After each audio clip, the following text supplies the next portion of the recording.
All right, Rena, thank you so much. Cedric, all of the snow that we keep seeing on the cams that you're showing, it makes me be like, should we go skiing? Like, is this our moment? We should have been doing the show from the lodge up there in the mountains. That would be nice. Yeah. And then at the end, you could like ski away. Yeah. Hey, well, yeah, ski downhill. I'm not doing those uphill We just immediately running. see you go down. Yeah, that's an Olympic sport right there. But yeah, it's nice to see. It's exciting to get back to what it should look like around here this time of the year. For 6 months, we should have snow coming down, especially in the mountains. So we've got that coming. Let me show you a little bit of what we've got going on. Of course, we love to see when the snow is evenly distributed. So our southern mountains, places like Brian Head, picking up that fresh snow, and we've got more on the way as we go into this afternoon and this evening. You see the skiers out there looking like, wow, it's been so long, Cedric.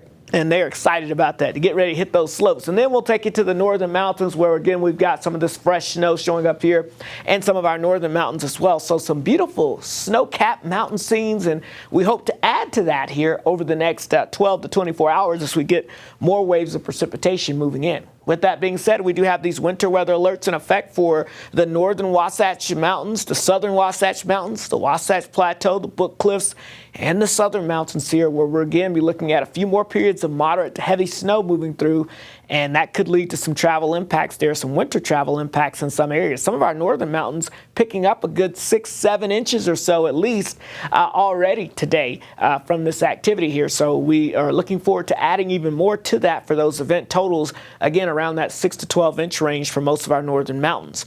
You can see we still have some snow showers ongoing in the mountains and in the valleys, a couple of rain showers showing up, but overall the main precipitation shield from this morning is now lifting towards the north and east here in the portions of Idaho, back over towards Wyoming and Colorado. That's lifting north. We'll wait for this new activity to begin to develop here and blossom down across the south and west as we go towards this afternoon and tonight. That will move on through the area. And then the main third round comes through on Thursday with the core of that storm system moving into California now. Now, with that warm front way up into Idaho, we're talking about two things. One, the snow levels will continue to rise, so they're basically moving up to about 7,000 feet or higher. So that's where you're going to have to go to see any significant snow totals for the rest of today. But also, we're going to be talking about the chance of enough instability getting involved here in some of the valley areas to where we may even hear a couple of isolated rumbles of thunder. Now, I don't expect any severe weather, but a couple of isolated rumbles of thunder will be very possible as we go into this afternoon here across parts of the area, along with a few flashes of lightning. So don't be too shocked if you see or hear that later today. So Futurecast showing us here, we've got a little bit of a lull in the precipitation now, but more activity developing first across southwest and south central Utah this afternoon, and then shifting north this evening and tonight. Again, very similar to what we've already seen, valley rain, but mountain snow coming down, and some of that snow could be on the heavy side. We may have another little break Thursday morning before that next round of valley rain and mountain snow takes off as we go throughout your Thursday afternoon, and then we'll get a little bit of a break, a little bit of activity early Friday morning across the far southeast, but by the afternoon we're dry, and going into the weekend we've got a break in between systems. Perfect timing.